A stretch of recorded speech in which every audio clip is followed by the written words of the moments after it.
What's up, YouTube? Ryan Panny here. Hope you guys are doing reasonably well. Lamb of God. This is a band that I've been wanting to do a discography ranking for a while now. They've got a fascinating catalog because when you examine all 7 of their records, all 7 of their records are notably different from one another, but there's this common stylistic thread that's woven through about 75% of the music. So what you end up having when you discuss their catalog is a lot of fan disagreement over more minor discrepancies rather than like these giant cross-genre gaps that you get with other metal bands who have been more adventurous. And sometimes those minor disagreements can actually be more interesting and more stimulating. Plus, as you'll see sort of implicit in my commentary here, the band don't have a straight-up dud across these 7 records. And I would also argue, as we'll get into here, that they don't have an impenetrable masterpiece either. And also, on the off chance that you can count, you may have noticed that 7 records means I am not including the Burn the Priest record. I'm sorry to die-hard Burn the Priest fans. And as always with these discography rankings that I do, I am assuming prior knowledge from my audience. This is not meant to be educational as much as it's meant to provoke and stimulate debate amongst listeners. But as always, if there's anyone watching this who is new to Lamb of God, brand new, and is looking for recommendations and ways to properly navigate their catalog, I'm your guy. Just leave a comment here or hit me up on social media and I'll be happy to sort of steer you in the right direction. All right? All right, we're on the same page. Let's get into it. Coming in dead last place at number 7, this was actually the only relatively easy choice for me here, the band's 5th album, Wrath. Now, coming off a string of 3 or arguably 4 massively successful records before it, Wrath feels, in comparison to those, noticeably flat, repetitive, and uninspired. And perhaps most notably, sonically speaking, it is a rare misstep in the career of producer Josh Wilbur. You can tell that the intention behind this record was for it to sound somewhat raw, but still relatively sleek, and it ends up sounding neither. Just really dull. And you know, it also doesn't help that the band chose Contractor, which is one of the most generic sounding songs in their entire catalog, as the lead single for this album. And then on the second single, Set to Fail, which has the music video for it and everything, there's this uncomfortable moment where frontman Randy Bly, and yes, that's actually how you say his name, Bly, just ask him. He sort of like half sings. And it ends up being this pretty anticlimactic artistic statement when it feels like it was supposed to be a major one, where you ended up just getting a few purists being like, why is he singing, man? They sold out. And then everyone else just being kind of like indifferent to it. And this is especially evident with the benefit of hindsight, which may not be fair here, but we're going to apply it. Because consider the impact that real, true, sung, clean vocals would have on the band's sound 6 years later. And now you contrast that with this sort of cheap, half singing and Set to Fail, and it feels kind of corny. There are moments I love on Wrath, though. I mean, The Passing is a great dramatic intro track from a band that's not known for that. Think about the way they start most of their records. Black Label, Ruin, Laid to Rest, Walk With Me in Hell. And the chord changes almost have this Agalloch type feel to them. So that's cool. I mean, Grace, come on, Grace is a top 10 song in the Lamb of God catalog, period. What a fucking intro and what a solo. And then you have songs like Broken Hands and In Your Words, which you can definitely hear a logical continuation of the best moments on Sacrament, the previous record, albeit a slightly distilled and skeletal rehashing of it, and that's pretty much Wrath in a nutshell. And number 6 is Wrath's successor, Resolution, which of course is ironic because Resolution has a track called The Number 6. This is another quintessential, non-essential Lamb of God album, but for different reasons than Wrath.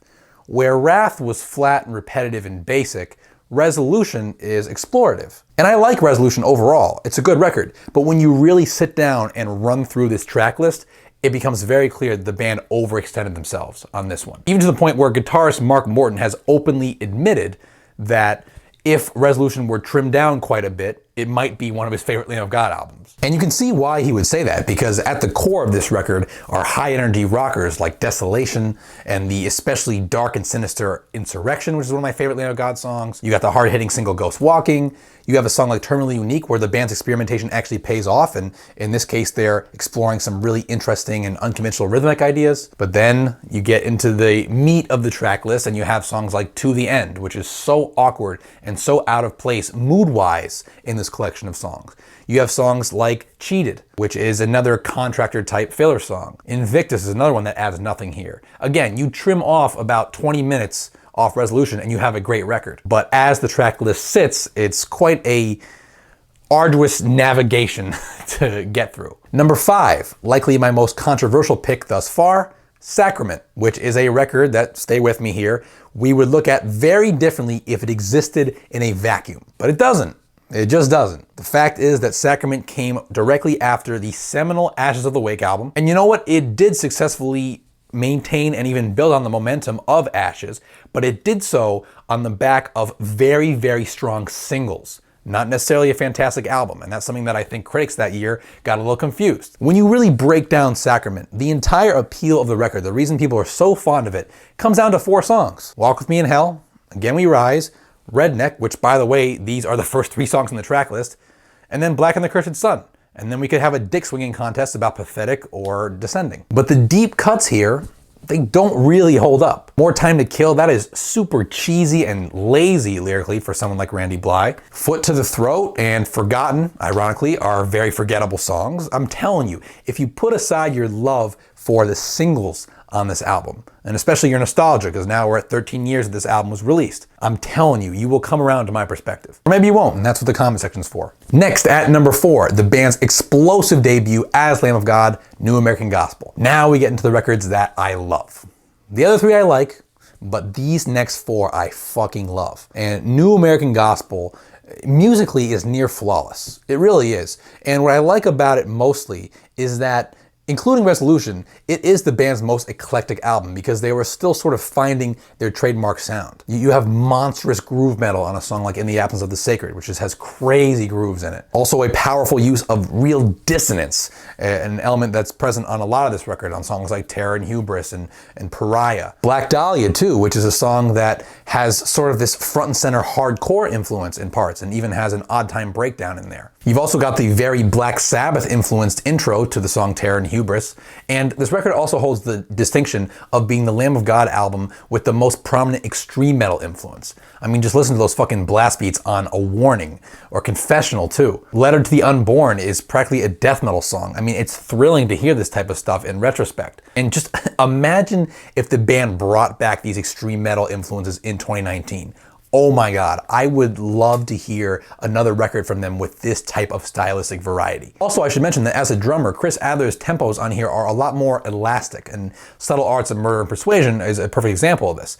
So there's a lot of factors musically that really separate New American Gospel from the rest of the catalog, in a very positive way, I should add. And I really do stand by that statement that this is a near flawless album musically. The only reason it's not like number 2 or something is that Randy Blythe's vocals do take a significant back seat much of the time on this record, which for a lot of bands in this genre wouldn't even be a bad thing. It happens all the time. But it's a negative for Lamb of God given how pivotal Randy's vocals would become to the development of the band's very distinct sound. You can argue that Randy is more important as a vocalist to his metal band than a lot of similar peers. So if it weren't for the sort of minimized and downplayed role of Randy Blythe on New American Gospel, it would be the album to beat. And you know what? For some people watching this, it probably still is. And I'm not going to argue with that. Number 3.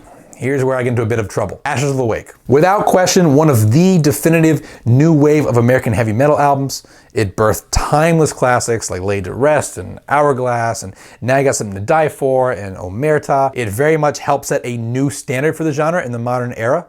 A standard which, for bands like God Forbid and Chimera and to an extent Shadows Fall, if you did not meet or exceed this standard, you would eventually no longer be a band anymore because Lamb of God was going to outsell you and outcompete you. But notice that all the songs I just named as major high points of this album are all within the first 5 tracks of the track list. Well, that's because Ashes of the Wake, despite nobody ever talking about it, is a tad front-loaded. It just is. On the back end, you know, I do enjoy the machismo of Break You.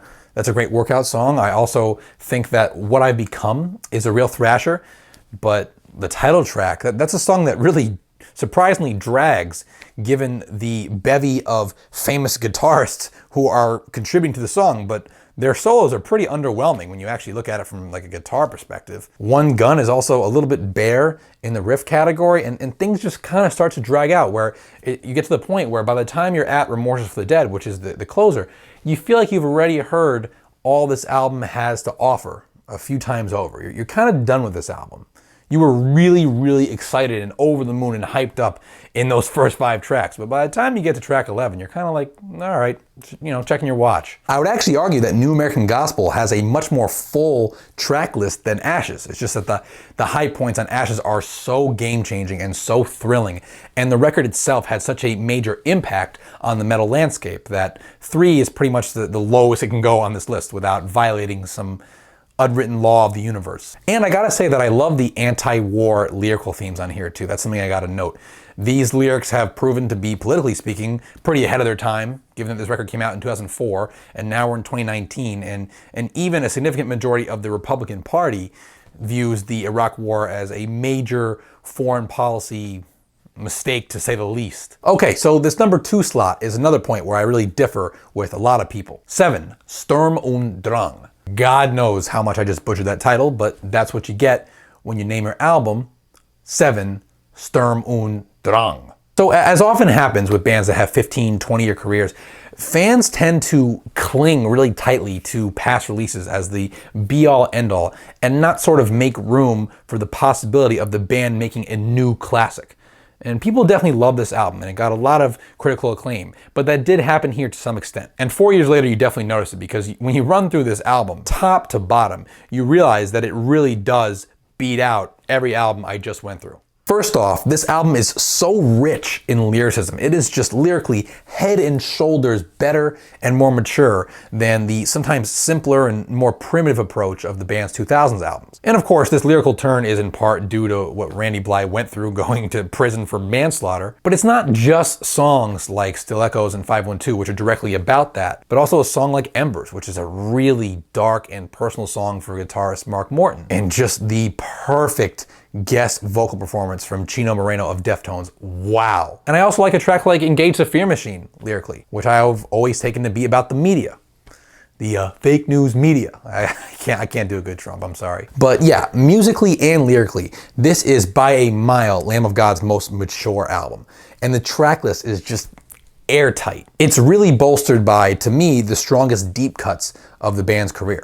I mean, there's the aforementioned Engage the Fear Machine, there's rippers like Footprints and Delusion Pandemic. This is the album that has the singles and the deep cuts, and that's really what differentiates it for me. Which, speaking of singles, Randy's clean singing on Overlord, that was a huge fucking deal. That was easily the biggest creative risk of the band's career. Especially considering, like I said, Randy sort of half sang on Set to Fail and people ripped him for that. But he kills it on Overlord, and it adds a whole new layer of depth to the band's sound. So maturity, depth, flawless performances, production, lyrical narratives. I mean, you put all this together and this is the type of latter career revitalization that just does not come around that often. Which leaves number 1, As the Palaces Burn. Which people who fight me on this always say, well dude, you can't beat that 1-2 punch on Ashes of the Wake of Laid to Rest and Hourglass. To which I say, how about Ruin, which contains the single greatest drum fill in the history of metal drums,